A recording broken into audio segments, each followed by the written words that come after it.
Hello दोस्तों, आज हमारे साथ हैं कुमारी वंदना या डॉक्टर वंदना कहूँगा तो ज़्यादा एप्रोप्रिएट रहेगा। डॉक्टर वंदना का परिचय देते हुए मैं आपको बता दूँ कि डॉक्टर वंदना फ़िलहाल दिल्ली यूनिवर्सिटी में असिस्टेंट प्रोफ़ेसर हैं और एसपीएम कॉलेज में ये पढ़ाती हैं। डॉक्टर वंदना से हम लोग सरसरी बात कर रहे थे, तो हमारा ज़्यादा काम जो है वो अल्कोहलिज़्म और मद्य निषेध निषेध और शराब और उस पर है।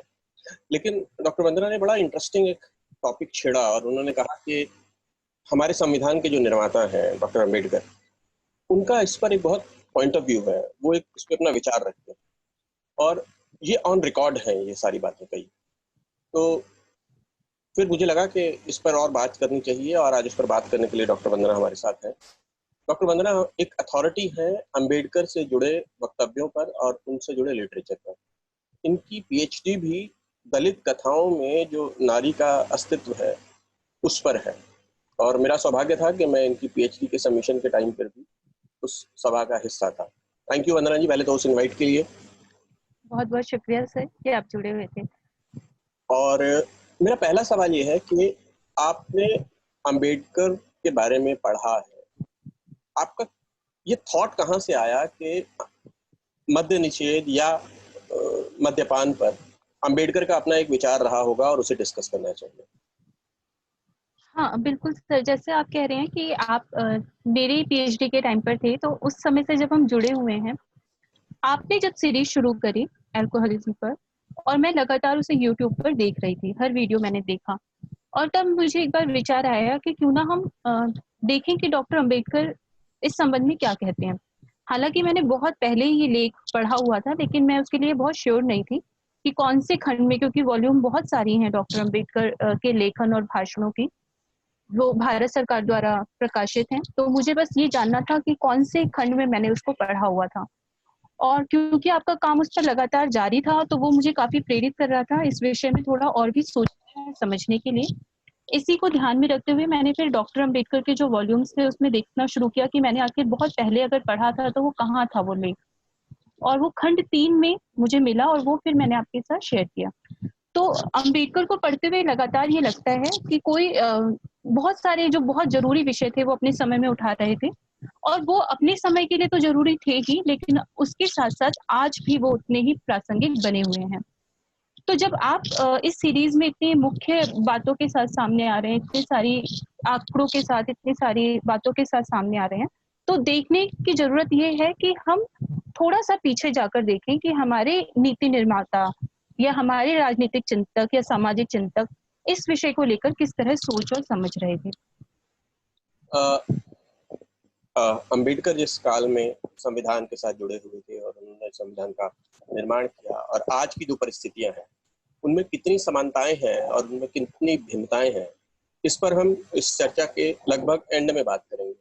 लेकिन मेरा पहला सवाल ये है कि आपको क्या लगता है कि अम्बेडकर की अपनी व्यक्तिगत क्या पोजीशनिंग थी, क्या स्थिति थी अल्कोहल कंजम्पशन को लेकर? क्योंकि ऐसा माना जाता रहा था उस समय पर भी कि कोई आदमी विदेश गया है तो उसके साथ तो ऐसा हुआ ही होगा, उसने तो पी ही होगी, और हमें कोई जानकारी भी नहीं है कि उनका पर्सनल क्या पॉइंट ऑफ व्यू था इसको लेकर।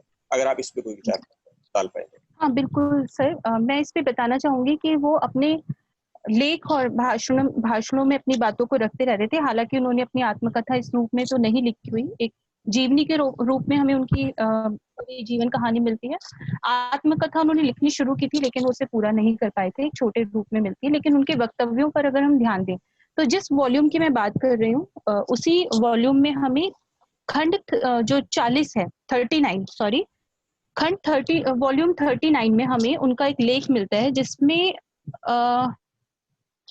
एक जगह तो वो शराब पाबंदी को लेकर विचार कर रहे हैं। खंड 40 तक आते आते वो एक भाषण देते हैं, वहां पर काफी लोग उनकी सुनने के लिए उनको आए हुए थे और उस वक्तव्य के दौरान उनको शायद पुरस्कृत भी किया जा रहा था उनके कार्यों के लिए। और वहां वो कुछ एक चर्चा करते हैं जिसमें वो कहते हैं कि मैं अपने जीवन में 3 गुरु और 3 उपास्य आदर्शों की प्रेरणा से मेरा जीवन बना हुआ है। अंबेडकर 28 अक्टूबर 1954 को अपने भाषण में ये बात बोलते हैं और वो कहते हैं कि 3 गुरु के तौर पर वो 3 लोगों के नाम लेते हैं, जिसमें पहले बुद्ध, दूसरे कबीर और तीसरे ज्योतिबा फुले को मानते हैं। उसके बाद वो अपने जीवन के 3 आदर्शों की बात करते हैं, क्योंकि एक बहुत बड़ी सभा को वो संबोधित कर रहे थे और वो जानते थे कि उनको नायक के तौर पर या उनको आदर्श के तौर पर लोग देख रहे हैं, तो ज़रूरी है कि वो अपने बारे में बताएँ और ताकि उनके जीवन से भी लोग प्रेरित हों। तो इन 3 गुरु की चर्चा करते हुए वो अपने जीवन के 3 आदर्शों की बात करते हैं, जिसमें पहला आदर्श वो विद्या को मानते हैं, दूसरा स्वाभिमान और तीसरा चरित्र। और यही वो लिखते हैं कि तीसरा जब चरित्र की बात करते हैं तो वो वही भाषण में कहते हैं, जो कि उस लेखन में दर्ज है। और यही कहते हैं कि इस बारे में मुझे गर्व महसूस होता है कि मैं कई बार विलायत गया, लेकिन अब तक मैंने कभी शराब नहीं पी, सिगरेट नहीं पी, मुझे किसी चीज की लत नहीं। किताब और कपड़ा, ये 2 बहुत बातें मुझे प्रिय हैं। यानी उनके शौक के तौर पर वो बताते हैं कि मुझे किताब और कपड़े, इसका तो शौक था, लेकिन मैंने जीवन भर कभी भी सिगरेट और शराब को हाथ नहीं लगाया। तो उनका स्वयं का जीवन देखा जाए तो वो इन चीजों से बिल्कुल दूर रहे। अभी जब आप बता रही थी तो मुझे याद आया कि आज भी कनॉट प्लेस में राजीव चौक पर एक दुकान है जिसके बारे में ये कहा जाता है कि अंबेडकर जो है वो अपने कपड़े यहाँ से सिलाते थे। और वो अगर उस समय की इतनी प्रख्यात दुकान है तो उसका जरूर महत्व रहा होगा। लेकिन इसमें एक बात और भी है कि चूंकि वो 3 उनके आदर्श थे, एक बुद्ध, एक कबीर और तीसरा फुले थे, तो उनको सीधा सीधा जो है शिक्षा और उससे प्रेरणा मिली होगी, ऐसा मेरा मानना है। बुद्ध में अगर हम बुद्ध की बात करें तो उनकी कुछ पारमी है, 5 या 7 पारमी है जिनके प्रिंसिपल्स कहते हैं, जिनमें से एक मध्य निश्चय भी है।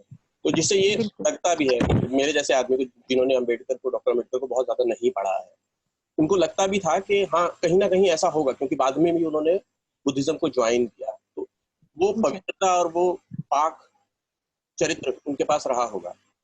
और आज का युवक वहां से निकलकर कहाँ तक आ गया है, जो किताबों से दूर हो गया, सिर्फ कपड़ों और शराब के नजदीक आ गया है। बिल्कुल। उस समय के युवक और आज के युवक में ने कितना डिस्टेंस ट्रेवल कर लिया है, ये देखने को मिलता है।